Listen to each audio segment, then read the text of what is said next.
welcome to She Thinks, a podcast where you're allowed to think for yourself. I'm your host, Beverly Hallberg, and on today's episode, Brianna Howard is with us to discuss the legacy of Edwin Drake, the first person to strike oil in America, and how his discovery has changed the lives of so many, especially in her home state where it all happened, Pennsylvania. We're also going to discuss how the hardworking Americans in the energy industry are often denigrated by a media class that belittles their contributions and why it's so important to fight back. Brianna Howard is the mayor of Mount Jewett, Pennsylvania, and the social media manager at IWF. Prior to joining IWF, Brianna was a director of digital media for the House Budget Committee Republicans, and she previously served in the Trump administration as a special assistant to the U.S. Secretary of Labor, Eugene Scalia. Brianna, a pleasure to have you on She Thinks. Thanks so much, Beverly. Thanks for having me. Happy to be here. Well, before we get into Pennsylvania's energy legacy, I first wanted to ask you about being mayor of Mount Jewett, Pennsylvania. And I think it's interesting because as people would probably be able to tell if they were looking at you right now, watching this instead of just only listening, you seem very young. How old were you when you were elected? Yes, I was 25 when I was elected. So I was sort of fresh out of DC. I had moved home back to my hometown, which, I was fresh to the DC scene, and I was excited to be back home. And there was an opportunity to serve my hometown, and I went for it. And I was 25. I wasn't sure what I was getting myself into. It's been about 2 years, and I have enjoyed the experience. And I have 2 years still to serve my hometown, but it's been a great experience so far. And when you threw your hat in the race, did you think you were going to win, or when you found out that you actually were becoming the mayor, was it a little bit of fear mixed in of what did I get myself into? Yeah, there was a lot of unknowns, right? So there was no one actually on the ballot. It was a write-in race between another gal and myself, who is very involved in our community. So I wasn't sure what to expect. I didn't know if I would win or not, but I thought, why not, right? I had some experience in DC. I was passionate about some changes I thought should be made in my hometown. So it's been a good experience. And again, a lot of unknowns, right? You don't know what to expect, especially from, federal government, where I had some experience, as you mentioned. But I would say local politics is very different. And I've been, entrenched in that and learned a lot about how those differences are, very unique in their own right. So anything that you would say to somebody who may be considering running for city council or superintendent or anything along those lines, what would you say about getting involved in local politics, whether positives or negatives? I would say that anything you can do to help your community is very humbling. It's any opportunity to help other people. It just goes to show, one small chance to help other people, I think, goes a long way. It's shocking to me how many people thank me for just the smallest things, right? Like in a small town like mine, we're a very small town, but people thank me for the littlest things. We have community opportunities like festivals, and we have a big Christmas party around Christmas time, and people come up to me and just thank me for, being a face of our community, and it always means a lot to me. So I think anyone who wants to get involved in their community, I think you would be surprised how much it would mean to the folks around you, even if it's just, a small thing. And even in, towns a lot bigger than mine, everyone deserves someone to represent them who has good intentions. So I would say go for it. And something that you have been involved in because of your family is the energy industry in the state of Pennsylvania. You recently wrote an op-ed in the Bradford Era, which was entitled "Edwin Drake's Quest for Oil Lives On in Pennsylvania Energy Producers." Tell us a little bit about why you wrote this op-ed and who is Edwin Drake? Yeah, so I was very inspired to write this op-ed as we celebrated National Energy Appreciation Day here at IWF. So National Energy Appreciation Day celebrated the hardworking men and women of the energy industry, which my family is an integral part of. We are fifth-generation energy producers here in Pennsylvania, which is the second largest natural gas producing state in the country. And the energy industry is a critical part of the American kind of energy portfolio across the country and really around the world, right? Energy powers everything we do.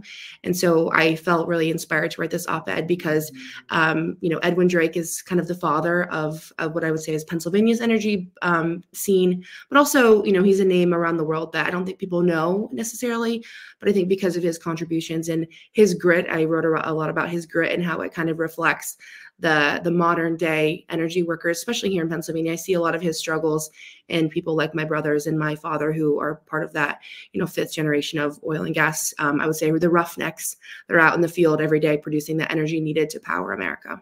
And so with Edwin Drake and him being able to get oil and use it for purposes that improve all of our lives, what was that process like for him figuring out how to get the oil, how to refine it, how to use it? Did it take him years to figure that out? Yeah, I would say it's a lot of unknowns, right? He went into a landscape where there wasn't a lot of understanding of what oil even would do to change the face of the world. And I think at the end, people really thought he was kind of crazy. He got this kind of understanding of, people were like, oh, there's crazy Edwin out on the fields of the Titusville Creek banks, like seeking oil. And he had this crazy Uncle Billy that was out there with him. And I think, the roughnecks, I call them roughnecks, right? They have these guys out in the field now who, like my brothers, they're kind of rough and tough guys, right? They're out working before the sun is up, and they're home after, late at night. And I think they have a lot of similar traits, right? I didn't obviously know Edwin Drake. This was 200 years ago, but I can imagine that they had some similarities, right? They're probably dirty and going to work. And but I think his struggle and not knowing exactly what he would strike reflects a lot of that unsureness of some of the men today that are out in the field, and women too, right? But yeah, his struggle, I think he didn't know what he was even seeking, and what the product that he was seeking for, how it would change the world. And when you talk about it changing the world, obviously we could connect so many of the dots and how it improves people's lives. But when you look at it, especially since your family is involved, what would you say that the energy industry provides to people, not just in your state, but in this country and also globally? Yeah, I mean, I think when people turn the lights on, they don't make that automatic connection between how energy directly impacts our lives. Like you flick on the lights, the energy comes from somewhere. Especially I think when you think about people who live in cities, I think their power comes from somewhere, your heat comes from somewhere, your air conditioning comes from somewhere. I mean, the gas you put in your car, the makeup we put on. I mean, I just put on some powder to do the podcast, right? That is a byproduct of crude oil. By the time that you leave the house every single day, everything you've used is a byproduct of crude oil. The food that we eat, a lot of, nitroglycerins, they're all byproducts of crude oil, which is a byproduct of the domestic and foreign, energy extraction process. So I think that those little nuances of the energy industry, I don't think people quite understand how integral that is to our everyday lives, and how, interwoven it is into every single product that we consume beyond just turning on our lights. And of course, there is a big push for people to look at alternative energy sources. I always think it's interesting when people talk about using electric vehicles, that electricity has to be powered somehow.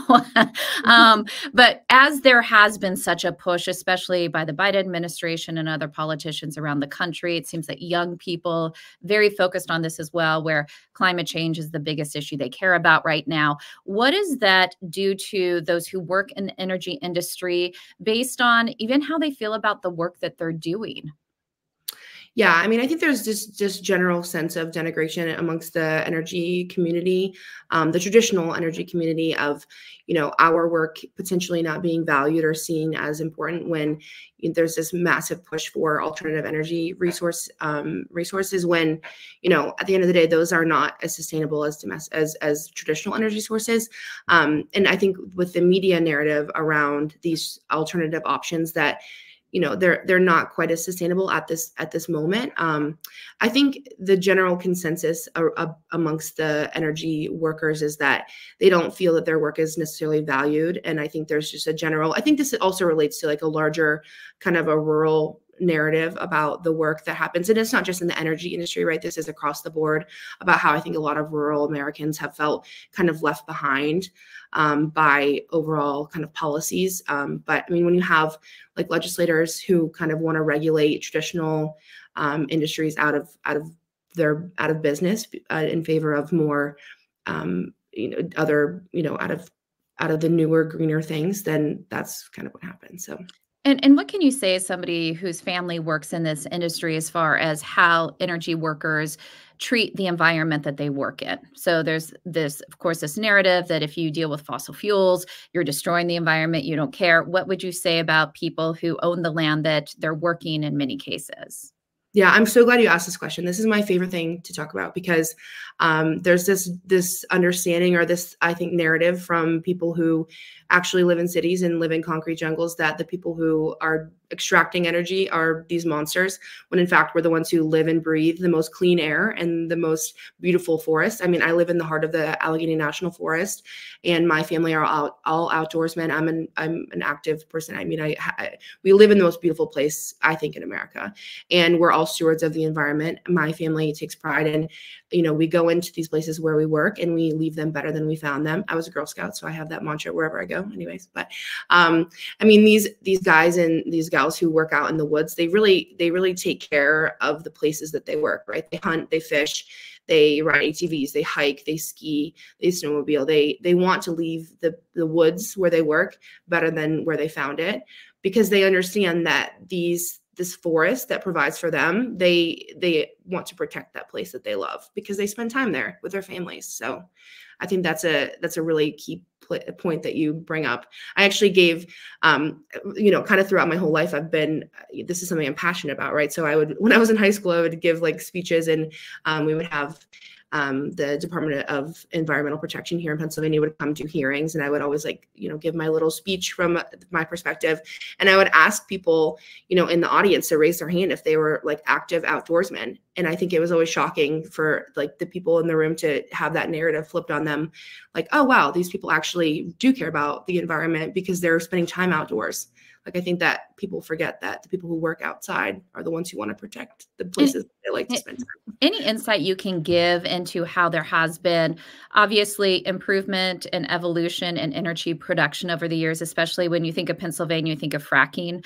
There are cleaner ways that we can do it now than what we did decades before. Anything that you can shed some light on that side? Yeah, I mean, I think there's a big misunderstanding about what fracking actually is. Fracking has become like the dirty F word, but it's really not what anyone think it is. It stands for hydraulic fracturing. So you're literally using sand and water to fracture like microcosms in rock formations. And my dad has been known to like take legislators or whoever out on these tours of like leases and where they're actually fracking, and drink frack water, because it's not that scary, right? It's just literally there's the same component that's in frack water that's used to make ice cream. It's like a salt component. So it's not anything that scary, right? There's this misunderstanding that it's something so scary when in fact, the water that comes off the roads, I live near Buffalo, New York, right? So we get a lot of snow here. And so the water that washes off from the salt that they use when they take care of the roads in the winter is a lot more dangerous, I would say, to the environment than frack water, given the salinity in the water. But I think there's just this scariness of what fracking really is, when in fact, natural gas is a super, super clean form of energy that could really revolutionize the energy industry, especially here domestically, right? As I mentioned, Pennsylvania is the second largest producing state of natural gas. And if we unleash that domestic capability of natural gas, I think we have a limitless opportunity to power America in a new way. But yeah, I think just the technologies are always advancing, and the being not so afraid of what fracking really means. It's not as scary. It's not the big F word that everyone thinks it is. When someone is willing to drink the frack water that are in pit liners that, like I said, it's not any different than the water that's coming off the roads in the wintertime when the states are plowing the road and salting the roads. So. I've always thought the biggest problem with fracking was that they named it fracking, and that if it had a different name, it sounds bad. It sounds bad. So I understand on the surface. I still to this day think that maybe they should change the name of it just to, because the word makes you feel something. So that's just my little side note there.